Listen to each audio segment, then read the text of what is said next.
entrar a tus terrenos, este poder judicial ya descarado, sirviendo al prianismo, a pesar de que Juan Collado va a continuar en prisión, pues ha sido apoyado, ha sido ayudado por jueces corruptos. Una cosa es que lo ayuden y otra cosa es que vaya a terminar saliendo de prisión, pero hoy fue el día en que el subsecretario de Seguridad y Protección Ciudadana, el general Luis Rodríguez Bucio, también exhibió al juez que ordenó la suspensión del procedimiento contra Emilio Lozoya, uno de los procedimientos contra Emilio Lozoya, o sea, en otras palabras, este poder judicial podrido y sigue la mata dando, César.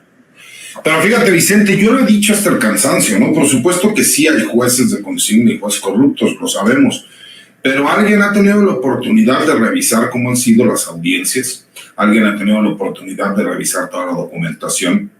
En el caso específico de Lozoya, yo te puedo decir que ha habido pifias por parte de la Fiscalía General de la República. Y hay que entender algo muy claro. Este juicio que se suspende contra Lozoya fue por una situación inédita, que es, le están solicitando una reparación del daño, pero hay un coacusado, el cual ya llegó a un convenio para realizar un pago de $200 millones. Recordemos que la mayoría de las pruebas de la Fiscalía General de la República se declararon ilegales por la forma como se ofrecieron. Entonces creo que ahí también tendríamos y necesitaríamos un poco de autocrítica para reconocer que más bien fue una pifia de la Fiscalía General de la República, que con cerca de 3 años no ha podido obtener una sentencia en contra de Lozoya. En el caso de Juan Collado, por ejemplo, ahí por supuesto que se le dieron beneficios que son pues estos beneficios para apoyarlo a que él no tiene una prisión domiciliaria como tal, no llegaron a ese grado de cinismo, pero lo que hicieron fue darle la oportunidad por un supuesto estado de salud grave, el que él pudiese estar en un hospital, ¿no?, al sur de la ciudad, altamente lujoso, en donde él tiene una suite, se puede andar paseando por ahí, las personas que se puedan dar una vuelta lo podrán ver, anda como si nada, y la verdad es que no sabemos ni siquiera si existe un aparato, ¿no?, por parte de la Fiscalía General de la República, de la Guardia Nacional o de quién, que se encarga de la custodia. Y si bien es cierto, en este caso el juez federal es quien determina, ¿no?, la modalidad y la forma, pues se supone que si una persona se encuentra con un estado grave de salud, pues no se podría andar paseando por un hospital, ¿no? Entonces creo que vale la pena la reflexión de exhibir a quienes sí tienen culpa, pero también reconocer, ¿no? Por ejemplo, en el caso específico de este asunto de Lozoya, sí, lo que yo tengo conocimiento es que hubo pifias de la Fiscalía General de la República y que el juez, por más que ha querido a lo mejor que avance este caso, la defensa de Lozoya demostró que la Fiscalía General de la República no tiene un caso. Entonces, si bien es cierto, existe un pleito entre el Poder Ejecutivo y el Poder Judicial, donde el Poder Judicial se ha querido subir al ring, ¿no? Y parecería, te voy a poner otro ejemplo rápido, ahorita hace unos minutos acaban de vincular nuevamente a proceso a Uriel Carmona, fiscal del estado de Morelos, por el delito de tortura. Y desafortunadamente quien termina haciendo la imputación es la Fiscalía General de la República. Obviamente un juez de control del estado de Morelos, al no tener la capacidad ni las carpetas de investigación, la Fiscalía del estado de Morelos, porque curiosamente se perdieron y desapareció el Ministerio Público que tenía toda esta carpeta, pero aparte la sustrajo y no dejó copias, pues tuvo que ser la Fiscalía General de la República quien entró al quite. ¿Dónde viene el problema? Obviamente, pues el juez renuncia a la competencia para que sea un juzgado federal ahora quien lo lleve, aunque fue una acusación en un inicio de un delito del foro común, pero tuvo que entrar a la FGR. Y veremos nuevamente que muy probablemente un tribunal terminará determinando que no hubo otra libertad a favor de Uriel Carmona, por el simple hecho de que sí se reconoce que hasta el día de hoy sigue siendo fiscal general del estado de Morelos, porque no hay un nuevo fiscal y porque todavía no se cumplen los 60 días que contempla la Constitución del estado y la ley orgánica de la Fiscalía del estado de Morelos. Y mientras no suceda eso, aunque él se encuentre en un proceso, seguirá siendo fiscal. Y entonces veremos cómo nuevamente un tribunal dirá: recordemos que se reconoció que él tiene fuero constitucional, que aquellos delitos del orden federal no puede ser juzgado. Y entonces nuevamente saldremos a decir que los jueces son corruptos. Y en ese caso en específico, como el de Lozoya, no se puede dar esa situación porque la ley es muy clara. Entonces creo que sí necesitamos también ciertas áreas de oportunidad y reconocer, ¿no? Que no es lo mismo el caso de Juan Collado que las pifias que han sucedido en el caso de Lozoya. Ese es mi punto de vista como abogado, mi querido Vicente. Claro que sí. Y también escuchamos las opiniones de Alina, aunque hay que decir, Alina, todo el mundo anda muy dolido porque el presidente no invitó al Poder Judicial, sobre todo, ¿no? Al Poder Judicial en representación de Norma Piña al desfile militar por la independencia de México. En lugar de verdaderamente investigar, de hablar de estos temas, ¿por qué el presidente maldito no invitó a Norma Piñal? Ah, no, esa es la parodia de Jairo Calixto en Operación Mamut. A Norma Piña, la presidenta de la Suprema Corte, al desfile. Así las cosas también con esta prensa defensora de intereses, quién sabe de quién, mi querida Lina. Yo creo que deberíamos de tener a Jaime más bien a Jairo, contestando aquí en nombre de Norma Piñal. El Poder Judicial hoy a mí me parece primero maravilloso que haya una sección destinada en el caso de la mañanera, ¿no? En el cual se hable de esta cero impunidad y que se le pongan nombres y apellidos a quienes han estado lucrando con la justicia, a quienes la están obstaculizando, a quienes defienden esos intereses. Y hoy sepamos que son esas fiscalías, la Fiscalía General, que son ellos, ¿no? Porque mucho hablan de que el presidente no respeta la división de poderes, cuando en realidad hay tan así respeto que estos malhechores andan haciendo de las suyas absolutamente todos los días. Y la prensa ahí no pone el acento, no son los titulares de Alarraqui ni de Grupo Fórmula. Eso pasa inadvertido cuando debería de ser un tremendo escándalo que haya jueces a sueldo viviendo el erario de la nación, defendiendo intereses de las grandes transnacionales, intereses de delincuentes, intereses de quienes cometieron algún delito o incluso de quienes cometieron feminicidios, que es el caso ahí de ocultar, ¿no? El exfiscal de Morelos, Uriel Carmona, y todo eso se mira hoy con tanta claridad, la relación que tienen no solo con ahí en esta mañanera se hablaba del narcotraficante Vicente Carrillo Fuentes, el vicerroy, pero también se ha hablado de cómo han permitido, no sé, descongelar las cuentas de la esposa del Chapo, es decir, es una y otra vez, y eso permite nuevamente sacar conclusiones en torno a las necesidades del Poder Judicial, que ya las especificidades las ha tratado aquí nuestro queridísimo abogado, porque es verdad, cada caso tiene obviamente especificidades que no podemos obviar y responsabilidades distintas en distintos niveles, sin embargo hay una constante, que es un Poder Judicial que estaba acostumbrado a trabajar en lo oscurito, con un montón de dinero de por medio, con todos los privilegios, haciendo uso del erario a diestra y siniestra, y hoy empezamos a desmantelarlo. Yo no creo, Vicente, que esto vaya a costarnos 1 año, 2 años, que vaya a tardar el próximo sexenio.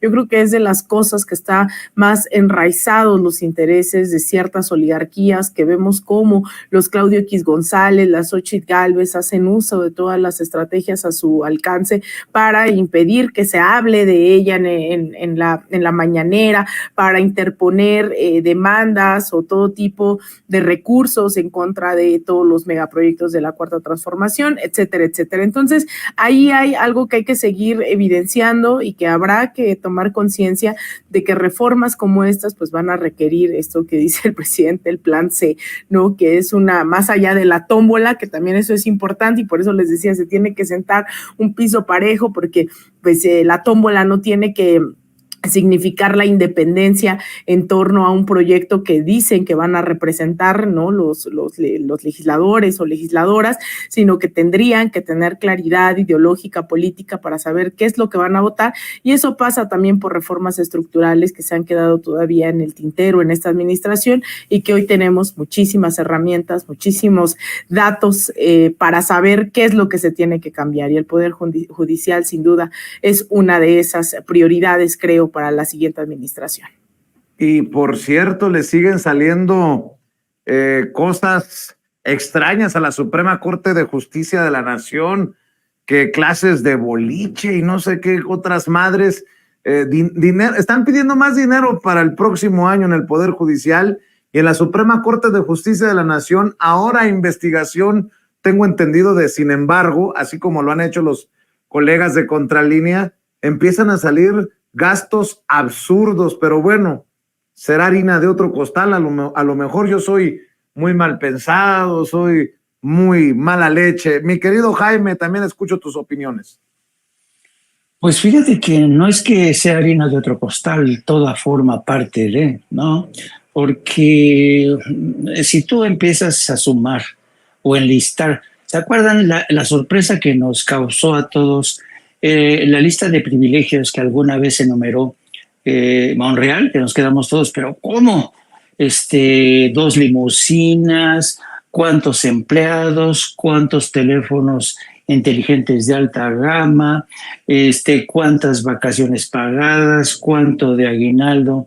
Pero claro, hay muchas otras cosas que están ahí, pero todo esto tiene que ver con la forma en el que el aparato de justicia y el Poder Judicial se convirtió en un feudo, gracias a los muchos favores que le debió el poder político. Desde la época de Salinas de Gortari, desde la época, es decir, no es un secreto que personajes que llegaron directamente a la magistratura, por ejemplo, el caso de Eduardo Medina Mora, ¿por qué llegó ahí? Pues porque era un hombre que muy cercano a Enrique Peña Nieto le debía muchos favores a Medina Mora. Y entonces, si vas juntando las partes, porque este son rompecabezas, ¿no? Tienes por un lado el caso de Juan Collado, ¿no? Juan Collado fue un fixer, fue el facilitador de muchas cosas, ¿no? De privilegios, de compras de bienes inmuebles a través de terceras personas, ocultamiento de dinero. Bueno, hasta gozaban de crearon una cultura y además había tráfico de todo, ¿no? Este grupete de políticos y abogados que se beneficiaron de las relaciones especiales con los grandes corporativos mediáticos, con las estrellas de la televisión. La mujer de Juan Collado, ¿quién es? Una ex actriz de Televisa. En fin, toda esta cultura de lo que es el famoseo, los famosos, los ricos y famosos, todo ese glamour que rodeó y este glamour que permitía esconder toda esta mierda que vea por debajo, los pactos, los acuerdos entre políticos. Pero esta es una cultura que viene desde hace mucho tiempo y quizá el antecesor de Juan Collado pues es Diego Fernández de Ceballos, uno de los hombres más ricos del planeta. Y además tienes dos problemas. Tienes por un lado, como ha señalado el presidente López Obrador, la cultura de una abogacía, y esto César lo sabe perfectamente bien, la cultura de unos abogados que ya están acostumbrados, ¿no?, a suerte de trueque de intereses, de yo te ayudo con esto, pero tú me ayudas con lo otro, ¿no? Y ¿cómo podemos favorecer a fulanito? ¿Cómo podemos arrancarle un amparo para que de esta manera beneficiara a nuestro amigo? Todo se maneja así, es una mafia. Y luego tienes a una magistratura que se ha aprovechado precisamente de toda esta promiscuidad que ha habido, de esta extraña relación, con esta relación tan malsana con el poder político, que el poder político les ha dado de todos. Bueno, yo cuántas veces he mencionado que la Suprema Corte de Justicia de la Nación tiene hasta un canal de televisión. O sea, yo no conozco una Suprema Corte en el mundo que tenga su propio canal de televisión. Por cierto, un canal de televisión en el que es Dios mío, es un muermo. Ahí tiene programas y entrevistas de especialistas en leyes que son aburridísimos, pero tienen su canal de televisión. No, tienen canales de televisión, tienen unos privilegios impresionantes, se dan el lujo de tronarle los dedos a muchísimos miembros del Poder Legislativo. ¿Por qué? Porque esa ha sido la cultura que ha permeado en el seno de la Suprema Corte y en la cultura de la abogacía. Realmente, como alguna vez recuerdo que platicábamos mi querido César y yo, decíamos, bueno, no puedes generalizar, porque todas las generalizaciones, incluida esta, es equivocada, ¿no? Pero ciertamente hay en el Poder Judicial y en el mundo de la abogacía esta cultura que permea, ¿no? Que lo ha descompuesto todo. Y eso no se resuelve, como bien decía Lina, en 6 años, durante un gobierno. No. Yo creo que el Poder Judicial y la práctica del mundo de la abogacía necesita un cambio radical, pero este cambio radical, insisto, no llega de la noche a la mañana. Yo creo que se van a necesitar no una a lo mejor, sino 2 generaciones para limpiar esto, para crear conciencia, ¿no? Es una tarea realmente titánica, ¿no? ¿Cuántos de nosotros nos hemos quejado, por ejemplo, porque ahorita estamos hablando de la Suprema Corte, pero cuántos de nosotros nos hemos hablado del señor Gertz Manero, Mr. Tortuga Gertz Manero? Yo no sé literalmente qué es lo que anda haciendo el señor Gertz Manero, francamente. El presidente nos dice, no, ese tema lo lleva la Fiscalía General de la República, pero la inmensa mayoría de los ciudadanos, la verdad, nunca sabemos en qué anda metido Gertz Manero, ¿no? Gertz Manero parece que vive, ¿sabes?, en unas catacumbas ahí, combinando pociones mágicas para ver si le funciona esta estrategia, y además cuidando mucho de que no se le filtre la información, porque esa es otra cosa. La Fiscalía está sembrado de enemigos. ¿Se acuerdan con el problema que tuvieron a la hora de detener al ex procurador general de la República, al señor Murillo Karam, ¿no? Que tenía muchos espías Murillo Karam al interior de la Fiscalía. Entonces, es un mundo de corruptelas, es un mundo de intereses creados. Así es que yo creo que esto va para largo, queridos amigos. Yo creo que ojalá que tuviéramos un poder judicial más independiente, más transparente, más honesto. Pero yo veo que esta es una misión, insisto, titánica y de largo plazo. Y para cerrar en esta última ronda, César Gutiérrez